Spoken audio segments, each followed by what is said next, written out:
فلسطین کی آزادی کا مشن، یہودیوں کو قدم قدم پر دھول چٹانے والا، اکیلا ہی عالم کفر سے ٹکرانے کا حوصلہ رکھنے والا، پاک دھرتی کا ایک عظیم مجاہد، کفر پر لاوے کی طرح برسنے والے اس مجاہد کی طویل داستان سننے کے لیے چینل کو سبسکرائب کیجئے اور ویڈیو کو لائک کیجئے۔ میرا خیال ہے کہ اگر ہم سے چند روز کی غفلت ہو جاتی تو بنگانا کی فیکٹری کو کسی بھی قیمت پر بچایا نہیں جا سکتا تھا۔ میری بات سن کر ابو حاتم کے چہرے پر شدید سنسنی پھیل گئی۔ وہ ساکت نگاہوں سے مجھے دیکھتا رہا۔ لائن آف کروزل کی تمام فیکٹریوں کے سلسلے میں میرا خیال ہے ابو حاتم کہ ابھی ان کے تحفظ کا وہ معقول بندوبست نہیں ہو سکا جو ہونا چاہیے۔ میرا اندازہ ہے کہ یہ تمام فیکٹریاں خطرے میں ہیں اور ان کے خلاف کام ہو رہا ہے۔ مجھے اس سلسلے میں تفصیل بتائیے مسٹر علی، ابو حاتم نے کہا۔ تشویش کے آثار اس کے چہرے پر نمایاں ہو گئے تھے۔ تفصیل بہت طویل ہے، فی الحال مجھے اس بات کا جواب دو کہ بنگانا میں محافظوں کی کتنی تعداد موجود ہے۔ کافی ہے اور ضرورت پڑنے پر دوسری جگہ سے بھی مدد حاصل کی جا سکتی ہے۔ یہاں سیکیورٹی کا نظام کون سنبھالے ہوئے ہے؟ طارق فہدی۔ اگر تم چاہو تو ہم ان سے ابھی ملاقات کر کے تمام صورتحال ان پر واضح کیے دیتے ہیں۔ بنگانا میں طارق فہدی کے علاوہ اور کون سی شخصیت ایسی ہے جو بنگانا فیکٹری کو مکمل طور پر کنٹرول کرتی ہو؟ مختلف ذمہ داریاں تقسیم ہیں لیکن سیکیورٹی کا پورا نظام طارق فہدی ہی کے سپرد ہے۔ تو پھر میں تمہیں مختصراً بتا دیتا ہوں ابو حاتم، اس کی روشنی میں اب تم جس طرح بھی مناسب سمجھو کارروائی کرو۔ ہاں، میں منتظر ہوں۔ میں نے ابو حاتم کو عدیل کواری کے بارے میں وہ تمام معلومات فراہم کر دی۔ مختصراً یہ بھی بتا دیا کہ میں کس طرح ان لوگوں تک پہنچا اور اس کے بعد اس عمارت اور تہہ خانے کا تذکرہ بھی کیا اور اس روم کے بارے میں بھی ابو حاتم کو بتایا جس میں ڈائنامائٹ کا بڑا ذخیرہ موجود تھا جو لائن آف کروزل کی اس فیکٹری کو بخوبی تباہ کر سکتا تھا۔ ابو حاتم کا چہرہ انگارے کی طرح سرخ ہو گیا تھا۔ اس کی آنکھوں سے اس بات کا اظہار ہوتا تھا کہ وہ کس قدر متخیر اور متجسس ہے۔ میرے خاموش ہو جانے کے بعد وہ دیر تک خاموش اور ساکت بیٹھا رہا، پھر اچانک پھرتی سے اٹھ کھڑا ہوا۔ اب ہمیں ایک لمحہ بھی ضائع نہیں کرنا چاہیے، وہ بولا۔ آئیے ہم فوراً طارق فہدی سے ملیں۔ میں تیار ہو گیا۔ کورنیل کو اس سلسلے میں فوری طور پر کوئی اطلاع نہیں دی جا سکتی تھی، چنانچہ ہم دونوں چل پڑے۔ طارق فہدی ایک پروقار شخصیت کا مالک انسان تھا۔ ابو حاتم کے ساتھ مجھ سے مل کر اس نے مسرت کا اظہار کیا اور پھر ابو حاتم کے متجسس چہرے کو دیکھ کر بولا، کوئی خاص اطلاع لے کر آئے ہیں آپ ابو حاتم؟ آپ کے چہرے سے اس بات کا اندازہ ہوتا ہے۔ ہاں طارق فہدی، میں اپنے دوست کا تعارف تم سے کن الفاظ میں کراؤں؟ بس یوں سمجھ لو کہ لائن آف کروزل کے لیے نئے نظام کی جو بنیاد ڈالی گئی ہے وہ انہی کی کاوشوں کا نتیجہ ہے۔ اس کا مطلب ہے کہ یہ علی یار خان ہیں، طارق فہدی نے کہا اور ابو حاتم مسکرا دیا۔ تم نے درست اندازہ لگایا میرے دوست۔ اب ایک اطلاع اور ہے تمہارے لیے اور وہ یہ کہ تمہارا سیکیورٹی کا نظام یہاں بالکل ناکارہ ثابت ہوا ہے۔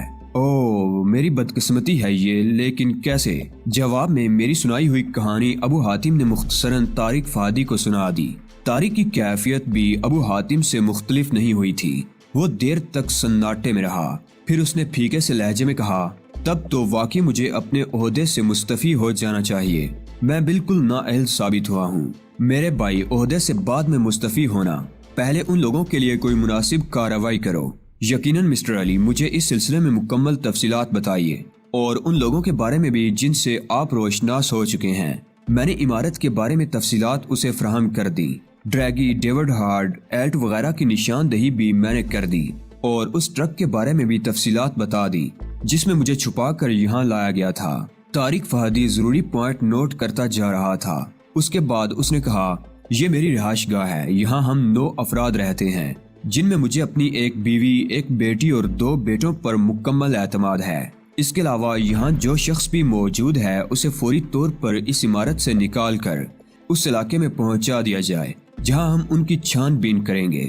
چنانچہ مسٹر علی، آپ اور مسٹر حاتم، آپ اپنے ان پر اعتماد لوگوں کے ساتھ اس عمارت میں تشریف لے آئیے جن کے بارے میں آپ کو یہ یقین ہو کہ وہ غلط نہیں ہو سکتے، کیونکہ کل دن کی روشنی میں جو بھی کچھ ہوگا وہ کافی سخت ہوگا اور میں نہیں چاہتا کہ آپ کو کسی شکایت کا موقع دوں۔ ابو حاتم نے میری طرف دیکھا اور پھر آہستہ سے بولا، یہ بات ٹھیک ہے علی، تو پھر میں یہیں رک جاتا ہوں ابو حاتم، تم صرف کورنیل کو یہاں پہنچا دو اور باقی تمام ذمہ داریاں تمہاری ہیں۔ اس گفتگو کے بعد طارق فہدی ضروری انتظامات کے سلسلے میں وہاں سے چلا گیا۔ میں نے ہنستے ہوئے ابو حاتم سے کہا، اگر یہ شخص خود ہی غلط آدمی ہو تو اس طرح تو ان لوگوں کو نکل جانے کا موقع مل جائے گا۔ ابو حاتم میرے اس تبصرے پر بری طرح چونک پڑا تھا، مگر ابھی مجھے یہ بات کہے ہوئے تھوڑی دیر گزری تھی کہ طارق فہدی ایک جوان العمر عورت، ایک 14-15 سالہ لڑکی اور 2 چھوٹے لڑکوں کے ساتھ اندر آ گیا جو بہت خوبصورت تھے۔ طارق کے ہاتھ میں ایمونیا کی بوتل موجود تھی جس پر سائفن لگا ہوا تھا۔ اس نے ابو حاتم کی طرف دیکھتے ہوئے کہا، ابو حاتم، میرا نام طارق فہدی ہے، یہ میری بیوی زبیدہ اور یہ میری بیٹی آسیہ ہے، اور یہ میرے دونوں بچے نعمان فہدی اور آصف فہدی ہیں۔ پلیز سب سے پہلے ہم لوگوں کی شناخت کر لو، مجھے اب کسی پر اعتماد نہیں رہا ہے اور تمہیں بھی نہیں ہونا چاہیے۔ ابو حاتم کے ہونٹوں پر مسکراہٹ پھیل گئی، پھر اس نے آہستہ سے کہا، طارق فہدی، میں آپ کے چہرے کا جائزہ ضرور لوں گا۔ اس نے امونیا کی بوتل سے سائفن کی پھواریں طارق کے چہرے پر ماری اور یہی عمل اس کی بیوی کے ساتھ دہرایا۔ بیٹی اور بچوں کو چھوڑ دیا گیا تھا کیونکہ وہ نوخیز اور معصوم تھے۔ طارق فہدی نے اس دوران اپنے اور اپنی بیوی کے کاغذات نکال کر ہمارے سامنے رکھ دیے اور ہم سے ان کی تصدیق چاہی۔ ابو حاتم نے ان کاغذات کا اچھی طرح جائزہ لیا تھا۔ اس کے بعد ابو حاتم نے طارق فہدی کا چہرہ تولیے سے اچھی طرح صاف کیا اور یہی تولیہ اس کے ہاتھ میں دیتے ہوئے کہا کہ وہ اپنی بیوی کے چہرے کو بھی اسے صاف کر کے دیکھ لے۔ ان لوگوں کے چہرے کسی بھی قسم کے میک اپ وغیرہ سے پاک تھے۔ ابو حاتم نے گردن ہلاتے ہوئے کہا، ہمیں تم پر اعتماد ہے طارق فہدی، پھر مجھے اجازت دیں، میری بیوی اور بچے ضمانت کے طور پر آپ کے پاس رہیں گے۔ حالات ہی ایسے ہیں، میں کیا کروں؟ طارق فہدی کچھ زیادہ ہی بد دل نظر آتا تھا۔ اس کے بعد وہ کیا کچھ کرتا رہا مجھے نہیں معلوم۔ تھوڑی دیر کے بعد ابو حاتم کے 5 ساتھی اور کورنیل اس عمارت میں آ گئے اور اس کے بعد اس عمارت کے گرد پہرا لگا دیا گیا۔ دوسرے دن کی حالات ہمیں نہیں معلوم ہو سکے تھے۔ دوپہر کے 1 بجے تک طارق فہدی واپس نہیں آیا تھا، لیکن 1:40 کے قریب وہ واپس آ گیا۔ اس نے مجھ سے اور ابو حاتم سے سرد لہجے میں کہا، آپ لوگ بھی ان کا جائزہ لے لیں جنہیں ہم نے گرفتار کیا ہے، اور ہاں، میں نے لائن آف کروزل کی تمام آبادیوں کو بھی اس واردات کی اطلاع دے دی ہے۔ ان سے کہہ دیا ہے کہ وہ فوری طور پر اپنا کام بند کر کے اپنی آبادیوں میں موجود ایک ایک آدمی کے بارے میں چھان بین کریں۔ یہ آپ نے بہت اچھا کیا طارق، یہ کام ہمیں اس کے بعد کرنا تھا۔ پھر ہم طارق فہدی کے ساتھ باہر نکل آئے۔ میں اور ابو حاتم ایک جیپ میں بیٹھ کر اس احاطے میں پہنچ گئے جو وسیع و عریض تھا اور جس کے چاروں طرف سیکیورٹی کے مسلح افراد نے گھیرا ڈالا ہوا تھا۔ ان افریقیوں کو بھی نہیں بخشا گیا تھا جو فیکٹری میں معمولی نوعیت کے مختلف کام انجام دیتے تھے۔ سب سہمی ہوئی نگاہوں سے سیکیورٹی والوں کو دیکھ رہے تھے۔ ان میں اس کمپنی کے تمام افراد موجود تھے جو سبزی سپلائی کرتی تھی۔ اس کے علاوہ زخمی ڈریگی کو بھی گرفتار کر لیا گیا تھا۔ ایلٹ بھی تھا اور دوسرے بہت سے افراد جن کے بارے میں اب یہ تصدیق ہو گئی تھی کہ وہ عدیل کواری وغیرہ کے ساتھیوں میں سے ہیں۔ طارق فہدی نے اس سلسلے میں اپنی کارگزاری کی رپورٹ دیتے ہوئے کہا کہ چند افراد کو گرفتار کر کے ان پر تشدد کیا گیا تھا۔ انہوں نے اپنے ایک ایک ساتھی کی نشاندہی کر دی ہے۔ اس عمارت کو قبضے میں لے لیا گیا ہے اور ڈائنامائٹ کے ماہرین وہاں سے وہ باکس نکال لائے ہیں۔ اسلحہ فیکٹری میں کام بند کر دیا گیا ہے اور ہر شخص کو یہاں احاطے میں طلب کر لیا گیا ہے۔ اب بنگانا کے اطراف میں تقریباً 5 میل میں کوئی ایسا فرد نہیں ہے جو اس وقت یہاں محصور نہ ہو۔ طارق فہدی نے یہ بھی بتایا کہ چند افراد یہاں پہنچ رہے ہیں جن میں لائن آف کروزل کے کنٹرولر اور دوسرے ذمہ دار ارکان شامل ہیں۔ یہ تمام کارروائی جاری رہی۔ 5 دن تک نہ صرف بنگانا بلکہ لائن آف کروزل کی تمام فیکٹریوں میں ایک ایک شخص کی چیکنگ کا کام ہوتا رہا۔ دوسرے دن وہ تمام لوگ پہنچ گئے تھے جو سیکیورٹی سے متعلق تھے۔ میری درخواست پر مجھے ان ہنگاموں سے دور رکھا گیا تھا، بس میں نے تمام معلومات انہیں فراہم کر دی تھی اور اب وہ لوگ اپنے طور پر کام کر رہے تھے۔ چنانچہ 2 مزید فیکٹریوں کے بارے میں یہ اطلاع ملی کہ وہاں بھی ایسی سرنگیں موجود تھیں جو فیکٹری کو تباہ کرنے کے لیے بنائی گئی تھی۔ یہ سارے ہنگامے بڑے زور و شور سے جاری تھے اور اس سلسلے میں بار بار میرا نام لیا جا رہا تھا۔ میں یہ سب کچھ نہیں چاہتا تھا کہ میرا نام لائن آف کروزل کے حوالے سے مشہور ہو۔ اب میرے سب سے پیارے دوست اولیو ہاورڈ کا اس طرف متوجہ ہونا ضروری تھا۔ یہ معلوم ہونے کے بعد کہ میں لائن آف کروزل کے لیے کام کر رہا ہوں، وہ یقیناً بے چین ہو جائے گا اور اس طرف دوڑا چلا آئے گا۔ اس طرح میری توجہ 2 محاذوں پر بڑھ سکتی تھی اور میں یکسوئی سے اسٹیفن براکوڈا کو تلاش نہیں کر سکتا تھا۔ مسعود طلحہ، غازی ناصر اور حشام نصیری بھی بنگانا آ گئے تھے۔ فاخرہ یعقوبی بھی پہنچ گئی تھی۔ ان لوگوں نے مجھ سے ملاقات کی تھی، لیکن ابھی تفصیلی گفتگو کا موقع نہیں ملا تھا۔ وہ سب کے سب اس نئی صورتحال سے نمٹنے میں مصروف تھے۔ 5 دن کے بعد تقریباً تمام کام ختم ہو گیا۔ بنگانا فیکٹری میں چھٹے دن سے دوبارہ کام شروع ہو گیا تھا، لیکن بہت سے ایسے لوگوں کی کمی ہو گئی تھی جو اس فیکٹری میں اہم عہدوں پر موجود تھے۔ ان کی جگہ نئے لوگوں کو لانا تھا۔ یہ تمام عہدے دار جنہیں ان کی جگہ سے معزول کر کے گرفتار کر لیا گیا تھا، دشمنوں کے اعلی کار ثابت ہوئے تھے۔ 7ویں دن تقریباً سبھی فارغ ہو گئے۔ ممبارڈو اور تیروڈا سے آنے والے واپس چلے گئے۔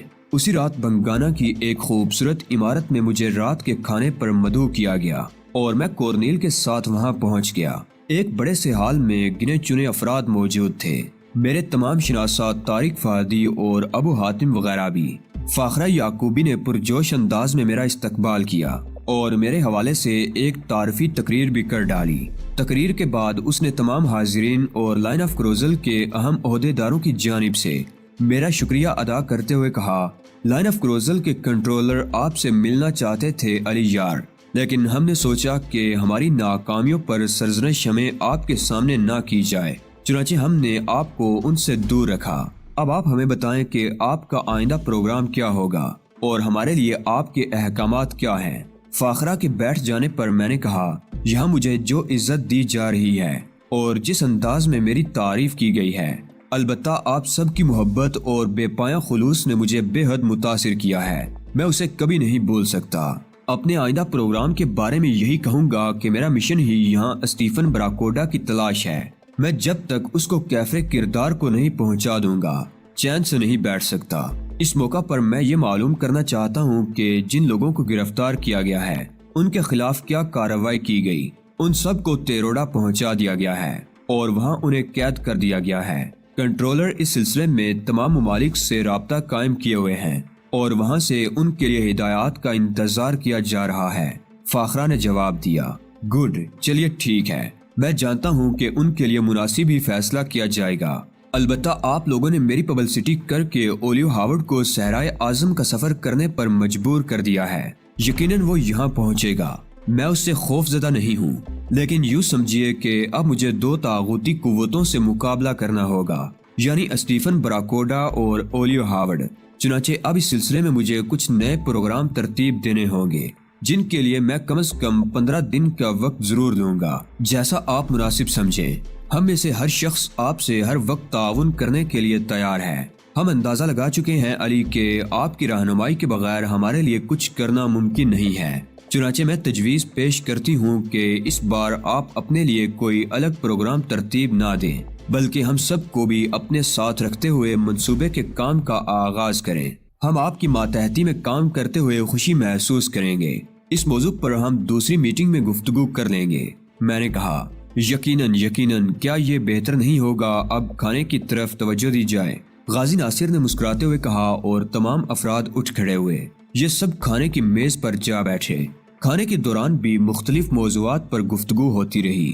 کورنیل بیچاری اس محفل میں احساس کمتری کا شکار ہو رہی تھی۔ میں نے اس کے لیے بھی اس وقت گفتگو کر لینا مناسب سمجھا۔ اس مسئلے کے لیے میں نے مسعود طلحہ کا انتخاب کیا تھا۔ چنانچہ کھانے کے اختتام پر جبکہ تمام لوگ اپنے اپنے طور پر گفتگو میں مصروف تھے، میں نے مسعود طلحہ کو اشارے سے اپنے قریب بلا لیا۔ مجھے تم سے ذاتی طور پر کچھ کام ہے مسعود طلحہ۔ میری خوش نصیبی ہے علی، کہیے۔ مسعود طلحہ بولا، یہ لڑکی جو میرے ساتھ موجود ہے اس کے بارے میں تقریباً سب کچھ میں تمہیں بتا چکا ہوں۔ میں اسے امریکہ بھجوانا چاہتا ہوں۔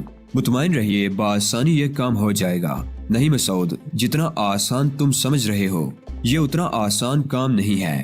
یہ مت سمجھنا کہ جن لوگوں کو تم نے گرفتار کر لیا ہے صرف وہی یہاں مصروف کار تھے۔ نامعلوم ابھی ان کے کتنے ساتھی کہاں کہاں موجود ہیں، وہ اس لڑکی کے لیے خطرہ بن سکتے ہیں۔ یوں سمجھ لو کہ یہ میری امانت ہے جس کی حفاظت تم لوگوں کو کرنی ہے۔ پورے اعتماد کے ساتھ آپ یہ ذمہ داری ہمارے سپرد کر دیجئے۔ مس کورنیل کو امریکہ پہنچا دیا جائے گا اور اس کے لیے میں براہ راست کنٹرولر سے بات کر لوں گا۔ جب بھی آپ چاہیں انہیں ٹیروڈا بھجوا دیں۔ بس یہ ذمہ داری مسعود طلحہ کی ہے کہ وہ آپ کو ان کے باخیریت امریکہ پہنچ جانے کی اطلاع دے۔ اس کے ہاتھ مجھے کچھ پیغامات بھی بھجوانے ہیں تہذیب مالکم ایکس کے لیے۔ چنانچہ یہ سمجھ لو کہ اس کا حفاظت کے ساتھ رازداری سے امریکہ پہنچنا ضروری ہے۔ میں کل ہی اس سلسلے میں اقدام کرنے کے بعد آپ کو اطلاع دے دوں گا، مسعود طلحہ نے کہا، اور میں نے اس کا شکریہ ادا کیا۔ دیر تک محفل جاری رہی، پھر مجھے اور کورنیل کو رہائش گاہ پر پہنچا دیا گیا۔ رات گزر گئی اور دوسری صبح آ گئی۔ اب چونکہ ابتدائی کام ہو چکے تھے، صرف سیکیورٹی کے افراد مصروف تھے اور بنگانا میں خاصی ہنگامہ خیز سرگرمیاں جاری تھیں۔ فیکٹری کے چپے چپے کو چھانا جا رہا تھا اور ہر اس شخص کا اچھی طرح جائزہ لیا جا رہا تھا جو کسی طرح بھی شبے کی زد میں آ سکتا تھا۔ یہ لوگ کافی محتاط ہو گئے تھے۔ مجھے ان تمام کارروائیوں کی اطلاع فاخرہ یعقوبی اور مسعود طلحہ وغیرہ سے ملتی رہتی تھی۔ کورنیل کے بارے میں مسعود طلحہ نے مجھے ابھی تک کوئی خاص بات نہیں بتائی تھی، لیکن میں نے اسے دوبارہ یاد دہانی کرانا بھی مناسب نہیں سمجھا تھا۔ تقریباً 4 یا 5 روز اسی طرح گزر گئے۔ اس کے بعد ایک شام مسعود طلحہ چند لوگوں کے ساتھ میرے پاس پہنچا۔ اس نے ان سے میرا تعارف کراتے ہوئے کہا کہ وہ ٹیروڈا سے آئے ہیں اور میرے لیے کنٹرولر کا ایک پیغام لائے ہیں۔ آنے والوں میں سے ایک نے مجھے مخاطب کرتے ہوئے کہا، محترم لائن آف کروزل کے کنٹرولر آپ سے ملاقات کرنا چاہتے ہیں۔ انہوں نے آپ سے درخواست کی ہے کہ آپ اپنی مصروفیات میں سے تھوڑا سا وقت ان کے لیے نکال لیں۔ یہ انتہائی ضروری ہے۔ آپ کے ساتھ ہم لوگوں کو بھی ٹیروڈا پہنچنے کی ہدایت کی گئی ہے۔ مسعود طلحہ نے کہا، مجھے کیا اعتراض ہو سکتا ہے؟ کب جانا ہے؟ میں نے پوچھا۔ جب آپ آمادہ ہو جائیں۔ آنے والوں میں سے ایک نے کہا، میں تیار ہوں، آپ کل صبح روانگی کا بندوبست کر لیں۔ میں نے جواب دیا اور وہ دونوں رخصت ہو گئے۔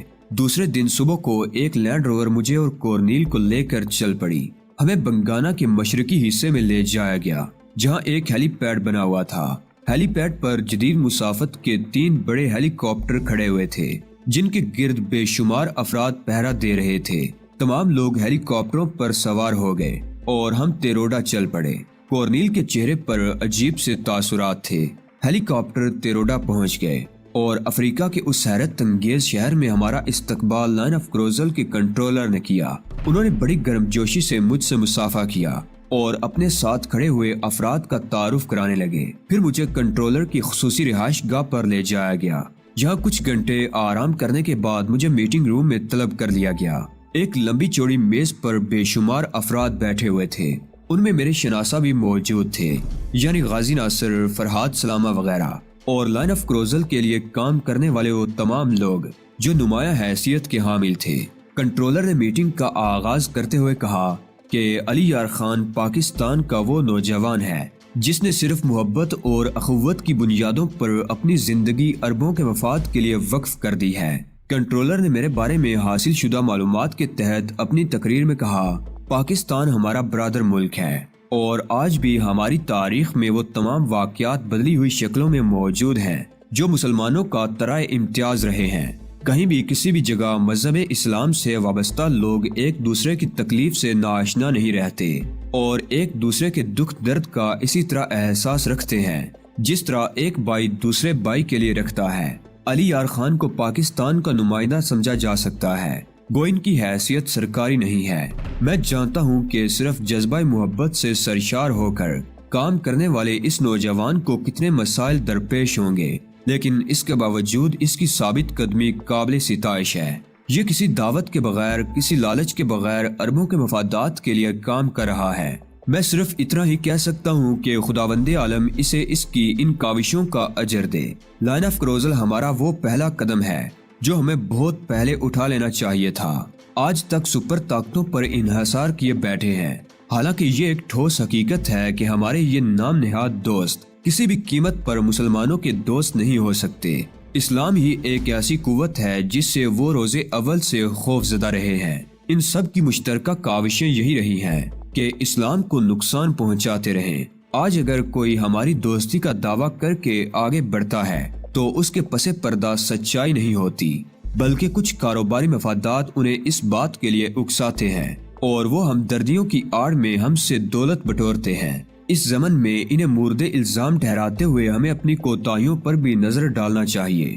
ہمیں اپنے طور پر بھی اپنے دفاع اور عالم اسلام کی بقا کے لیے سرگرم عمل رہنا چاہیے۔